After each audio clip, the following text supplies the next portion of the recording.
जय हिंद। सबसे पहले मैं आपके अपने चैनल वज्र डिफेंस एकेडमी की तरफ से वेलकम करता हूं। हमेशा की तरह आज भी मैं आपके लिए एक इम्पोर्टेंट इन्फॉर्मेशन लेकर हाजिर हूं, जिसे जानना ही नहीं बल्कि समझना भी आपके लिए बहुत ही जरूरी है। क्योंकि बहुत सारे बच्चों के फोन कॉल आ रहे हैं, मैसेज आ रहे हैं और सभी के सभी यही पूछ रहे हैं कि सर अभी जो भर्तियां चल रही है उसमें डॉक्यूमेंटेशन के टाइम बहुत सारे बच्चों को छाटा जा रहा है। तो ऐसे कौन से डॉक्यूमेंट्स हैं जो हमें बनवाने बहुत ज़रूरी है, उनका प्रश्न पूछना बहुत लाजमी है और ये बहुत जरूरी क्वेश्चन है। क्योंकि भारतीय सेना द्वारा बहुत सारे ऐसे डॉक्यूमेंट्स हैं जो अपने डॉक्यूमेंट लिस्ट में ऐड कर दिया है। बच्चे कंफ्यूज हैं कि वो कौन से डॉक्यूमेंट बनवाएं और कौन से डॉक्यूमेंट नहीं बनवाएं। कुछ तो डॉक्यूमेंट्स ऐसे हैं जो केवल स्पेसिफिक राज्य के ऊपर लागू होता है और बहुत से ऐसे डॉक्यूमेंट्स हैं जो सभी राज्य के ऊपर लागू होता है। इसलिए वीडियो को पूरा देखिएगा, तभी आप समझ पाएंगे। नहीं तो हो सकता है वो बातें आपसे छूट जाए जिसे जानना आपके लिए बहुत ही जरूरी है। उससे पहले अगर आप चैनल पर नए हैं तो चैनल को सब्सक्राइब कर दें, वीडियो को लाइक कर दें और बेल आइकन को प्रेस करना ना भूलें, ताकि आपके स्टेट, जिले और एरिया के भर्ती का लेटेस्ट अपडेट सबसे पहले मिलती रहे। जैसा कि आपको मालूम है, जो लड़के आर्मी, एयरफोर्स, नेवी या किसी और अन्य पैरामिलिट्री फोर्सेज की तैयारी कर रहे हैं, मैं केवल उन बच्चों के लिए ही भर्ती से रिलेटेड लेटेस्ट न्यूज लेकर आते रहता हूँ। और सबसे बड़ी बात यह है कि हमारे द्वारा जो भी इन्फॉर्मेशन दिया जाता है वह बिल्कुल ही ऑथेंटिकेटेड होता है, यानी विश्वसनीय होता है। क्योंकि मैं क्वालिटी के साथ साथ विश्वास भी देता हूँ। तो चलिए बगैर देर के हुए शुरू करते हैं।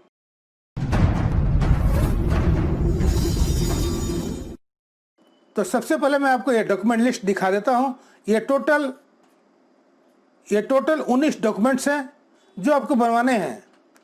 इसके बगैर आपको रैली साइट पर एंट्री नहीं मिलेगी, इसलिए आप इसे बारीकी से बड़ी ध्यान से समझिएगा।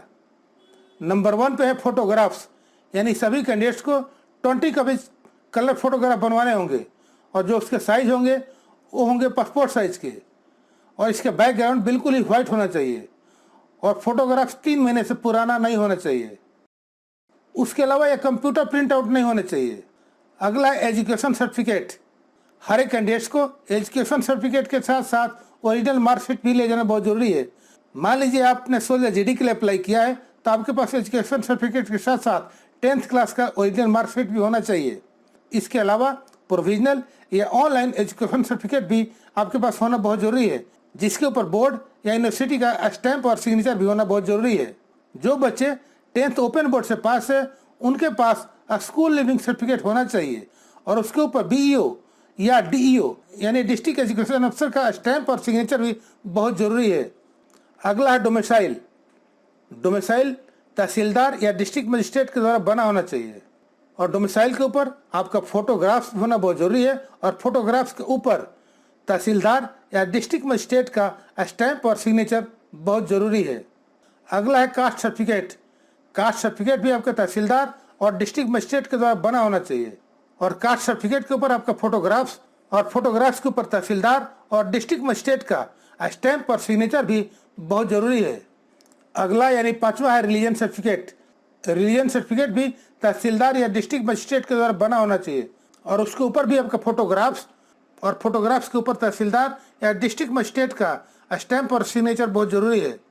जो चौथे नंबर पर दिखाई दे रहा है कास्ट सर्टिफिकेट, कास्ट सर्टिफिकेट के ऊपर अगर आपका रिलीजन सिख है, हिंदू है, मुस्लिम है, क्रिश्चियन है या जो भी है, अगर कास्ट सर्टिफिकेट के ऊपर मेंशन है तो उस कंडीशन में आपको रिलीजन सर्टिफिकेट बनवाने की जरूरत नहीं है। लेकिन अगर कास्ट सर्टिफिकेट के ऊपर आपका धर्म मेंशन नहीं है तब आपको रिलीजन सर्टिफिकेट बनवाना बहुत जरूरी है।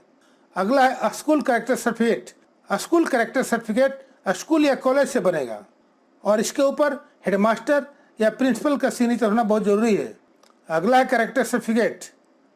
जो 7वें नंबर पर देख रहे हैं यह है कैरेक्टर सर्टिफिकेट। यह कैरेक्टर सर्टिफिकेट आपके गांव के सरपंच या म्युनिसिपल कॉर्पोरेशन, जिसे आप नगर निगम कहते हैं, वहां से बना होना चाहिए और कैरेक्टर सर्टिफिकेट के ऊपर गांव का सरपंच या नगर निगम का स्टैंप और सिग्नेचर बहुत जरूरी है और इसकी वैलिडिटी केवल 6 महीने के लिए है, ध्यान रखिएगा।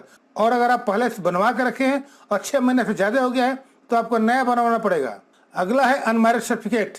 अनमैरिड सर्टिफिकेट पूरे राज्य के बच्चे गांव के सरपंच या म्युनिसिपल कॉर्पोरेशन के द्वारा बना सकते हैं। जो बच्चे 21 साल के हैं उनके लिए बहुत जरूरी है और ध्यान रहे कि अनमैरिड सर्टिफिकेट के ऊपर गांव का सरपंच या म्युनिसिपल कॉर्पोरेशन का स्टैंप और सिग्नेचर बहुत जरूरी है और इसकी वैलिडिटी भी केवल 6 महीना ही है और 6 महीने से ज़्यादा पुराना हो गया है तो उस कंडीशन में उस कैंडिडेट्स को नया बनाना पड़ेगा। नीचे यहाँ पर देखिए रेड में गोला हो रहा है, ये केवल बिहार के बच्चों के लिए है, यानी जो बिहार के बच्चे हैं और जो गांव क्षेत्र से आते हैं तो उनको अनमैरिड सर्टिफिकेट गांव के मुखिया द्वारा बना होना चाहिए और अनमैरिड सर्टिफिकेट के ऊपर मुखिया का स्टैंप और सिग्नेचर बहुत जरूरी है। और जो बच्चे शहरी क्षेत्र से आते हैं उनको वार्ड परिषद के द्वारा बनाना चाहिए और वार्ड परिषद का स्टैंप और सिग्नेचर बहुत जरूरी है और इसकी भी वैलिडिटी केवल 6 महीना की है। अगर 6 महीना से पुराना हो गया है तो बिहार के बच्चे को नया अनमैरिड सर्टिफिकेट बनवाना होगा, इस बात का ख्याल करेंगे वो। 9वां है रिलेशनशिप सर्टिफिकेट। रिलेशनशिप सर्टिफिकेट सभी बच्चों के लिए नहीं है, ये केवल उनके लिए है जिनके पिता या भाई सर्विस कर रहे हैं या रिटायर हो चुके हैं, उनके लिए है ये सभी के लिए नहीं है। 10वां है NCC certificate. NCC certificate group commander के द्वारा बनाया होना चाहिए, ये सबके लिए नहीं है, ये उनके लिए है जिन बच्चों के पास एनसीसी का ए, बी या सी सर्टिफिकेट है, केवल उनके लिए लागू है और ये सर्टिफिकेट एनसीसी के ग्रुप कमांडर के द्वारा बना होना चाहिए। अगला है स्पोर्ट्स सर्टिफिकेट।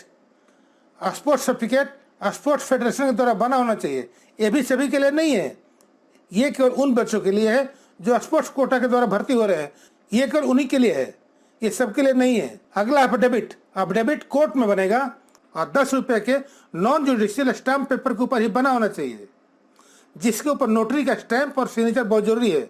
एक बात का बच्चे आप लोग ध्यान रखिएगा कि एफिडेविट का एक अलग से फॉर्मेट आता है जो कि इंडियन आर्मी की ऑफिशियल वेबसाइट पर अवेलेबल है, उसी फॉर्मेट में बना होना चाहिए। एक बात का और ख्याल रखना है कि एफिडेविट के ऊपर किसी भी प्रकार का ओवर राइटिंग एक्सेप्ट नहीं किया जाएगा, यानी ओवर राइटिंग हो गया है तो आप इसे दोबारा बनवा लें, लेकिन ओवर राइटिंग किया हुआ एफिडेविट रैली साइट पर नहीं चलेगा। 13 नंबर पे है सिंगल बैंक अकाउंट। जो बच्चे भर्ती के लिए जा रहे हैं यानी रैली साइट पर जा रहे हैं उनके पास उस समय सिंगल बैंक अकाउंट बहुत जरूरी है, चाहे आप स्टेट बैंक से बनवा लें, चाहे पंजाब नेशनल बैंक से बनवा लें, चाहे किसी भी प्राइवेट बैंक से बनवा सकते हैं, चाहे HDFC हो चाहे कोई बैंक हो, लेकिन आपके पास सिंगल बैंक अकाउंट होना बहुत जरूरी है। अगला है डोमिसाइल सर्टिफिकेट। डोमिसाइल भी आपके SDM या तहसीलदार के द्वारा बना होना चाहिए। और देखिए यहाँ पर रेड में जो ग्लो हो रहा है, एक इडीसा गवर्नमेंट का वेबसाइट है जो कि गवर्नमेंट द्वारा अप्रूव किया हुआ है। हरियाणा के बच्चे इडीसा के द्वारा डोमिसाइल बनवा सकते हैं, उसी प्रकार जो दिल्ली के बच्चे हैं ई डिस्ट्रिक्ट के द्वारा डोमिसाइल बनवा सकते हैं और ई डिस्ट्रिक्ट गवर्नमेंट अप्रूव्ड वेबसाइट है, उसी के द्वारा बना सकते हैं। जो दिल्ली के बच्चे हैं जिन बच्चों का डोमिसाइल पुराना हो गया है और नए के लिए अप्लाई किया हुआ है, उस कंडीशन में पुराने के साथ साथ नए का रिसिप्ट भी आपको ले जाना बहुत जरूरी है। और अगर नया बन चुका है तो पुराना हटा दीजिएगा कि वो नया लेके जाइए आप, वो वैलिड है। 15 और 16 नंबर पे कोविड-19 फ्री सर्टिफिकेट और नो रिस्क सर्टिफिकेट। कोविड-19 फ्री सर्टिफिकेट गवर्नमेंट हॉस्पिटल्स में बना होना चाहिए और इसकी वैलिडिटी मात्र 48 आवर्स पहले की ही है, यानी आप रैली में जा रहे हैं तो उससे 48 घंटे पहले का ही बना होना चाहिए, तभी वैलिड है, वरना वैलिड नहीं है। और नो रिस्क सर्टिफिकेट आपके फादर या गार्जियन के द्वारा ही बना होना चाहिए। जब तक भारत कोरोना फ्री नहीं हो जाता है तब तक ये दोनों सर्टिफिकेट आपके लिए लागू हैं, और जब तक ये दोनों सर्टिफिकेट आपके पास नहीं होगा आपको रैली साइट पर एंट्री नहीं मिलेगा, तो इस बात का आप लोग ख्याल रखिएगा। अगला है सर्टिफिकेट, यानी जो 17 नंबर पर दिखाई दे रहा है यह सर्टिफिकेट, और नीचे लिखा है ओनली बिहार, और पूरा का पूरा ये रेड में ग्लो हो रहा है। ये केवल बिहार के लिए बच्चों के लिए है, यानी बिहार के बच्चे जो रैली में जा रहे हैं उनके माता या पिता दोनों में से किसी एक को भर्ती साइट पर एक सर्टिफिकेट देना होगा कि उनके बच्चे का यानी उनके पुत्र का किसी भी थाने या कोर्ट या कचहरी या कोर्ट में किसी प्रकार का कोई क्रिमिनल चार्जेस नहीं है, तभी आपको रैली साइट पर एंट्री मिलेगा, वरना उन बच्चे को डॉक्यूमेंटेशन में छाट दिया जाएगा। तो बिहार के बच्चे जरा विशेष ध्यान रखिएगा आप लोग। अगला है पान कार्ड और आधार कार्ड, यानी 18 नंबर पे पान कार्ड है और 19 नंबर पे आधार कार्ड है। रैली साइट पर आपके पास पान कार्ड और आधार कार्ड ओरिजिनल होना बहुत जरूरी है। मान लीजिए आपके पास आधार कार्ड या पान कार्ड ओरिजिनल नहीं है, लेकिन अगर आपने अप्लाई कर दिया है तो आपके पास पान कार्ड और आधार कार्ड का रिसिप्ट होना बहुत जरूरी है, तभी आपको एक्सेप्ट किया जाएगा, वरना एक्सेप्ट नहीं किया जाएगा, यानी डॉक्यूमेंटेशन में आपको छांट दिया जाएगा। मुझे आशा है हमारे द्वारा दिया गया इन्फॉर्मेशन आपके लिए बेहद फायदेमंद हो सकता है। तो चलते चलते यही कहूँगा कि अभी तक आपने हमारे चैनल को सब्सक्राइब नहीं किया तो चैनल को सब्सक्राइब कर दें, वीडियो को लाइक कर दें और बेल आइकन को प्रेस कर दें। ऐसे ही प्यार बनाए रखें। अभी तक के लिए इतना ही। मिलते हैं नेक्स्ट वीडियो में एक नए अपडेट के साथ। तब तक के लिए जय हिंद, जय भारत, भारत माता की जय, वंदे मातरम।